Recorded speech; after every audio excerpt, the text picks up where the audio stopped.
Your Honor, my name is Courtney Clay, and I'm Karen's cousin. She's asked me to read this on her behalf. Sure. Jordan Michael Clay, born July 26, 1998. Murdered October 4th, 2016, at 18 years old. Jordan has no future. Jordan can no longer choose to go to college. Jordan can no longer choose to change. Jordan can no longer make a difference. Jordan can no longer fall in love or have a family. Jordan no longer has a future. I've lost my only child, my son, my baby, my friend. More than that, I've lost laughter and love. I no longer have the hope of having grandchildren. I've lost the enjoyment of holidays and birthdays and of everyday life. As a mother, or any parent ages, her children are there to care for her. But now in my life, I walk this journey alone. I no longer have that luxury because that was carelessly and cruelly taken from me. I no longer get to see the smile of my son when he walks through the door and brings me a Frosty from Wendy's at the end of his shift. The simple pride of a hard work shift and bringing his mom something that just makes her happy. Songs we used to enjoy, I can no longer listen to. Movie nights we did together no longer exist. I could continue with all the loss. I won't.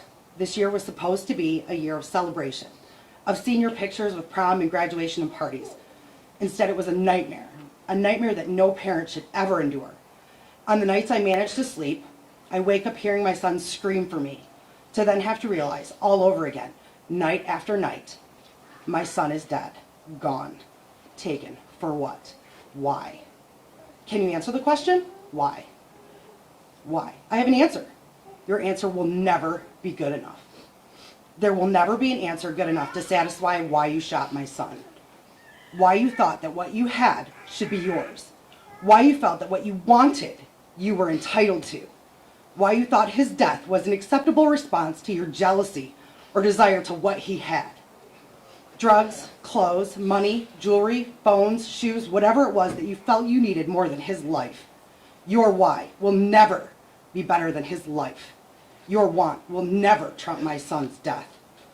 You get to live, get to wake up every day. Your life continues.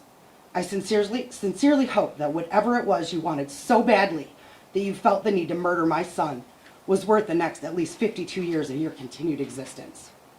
You won't get the luxury of raising your child because you took mine away. So because for the first time in my life, I feel hate in my heart, here is what I hope. I hope that every time you want for a jacket, that you stay cold. I hope that every time you want for shoes, you get a hole in yours. I hope that every time you want for a meal, you go hungry. And I hope that every time you want for a bed, you have a sleepless night. I hope that every time you wish for your mother, she doesn't come for a visit. But more than anything, because we and I am nothing like you, I don't wish or hope any of that upon you. I simply wish that you go to prison for the maximum time your plea agreement allows, that you become something more than what you were taught to be in your miserable life, and that your child gets brought up far away from the life you led, because it's obvious to me and everyone here that you need help.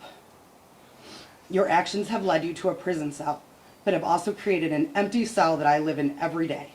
While you can still hope to be released one day, I'll never escape my hell. You are still alive, but Jordan has no future. Thank you, Your Honor. We're done.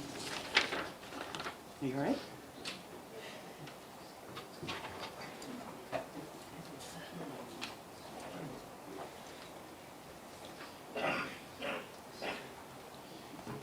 And further, Mr. Goldstein. Your Honor, just briefly, the pre-sentence report indicates that my client made a statement to the probation officer who prepared the report indicating that it was never his intention to injure.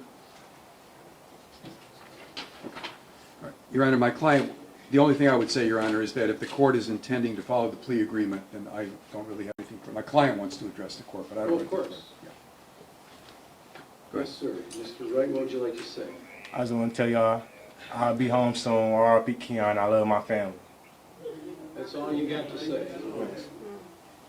You know, I have never in 23 years approximately ever not accepted a sentence agreement between the parties because it's bargained for, sentenced by the parties. But watching you sit there, smile and laugh and shake your head like this was no big deal, I'm very tempted to just say, I'm not going to accept this sentence agreement. We'll go to trial, and if you're convicted of felony murder, you'll go to prison for the rest of your life. That means you'll die there. That's what I'm tempted to do. Mr. Bella, do you want me to accept this sentence agreement? Your Honor, may we approach briefly? Yes.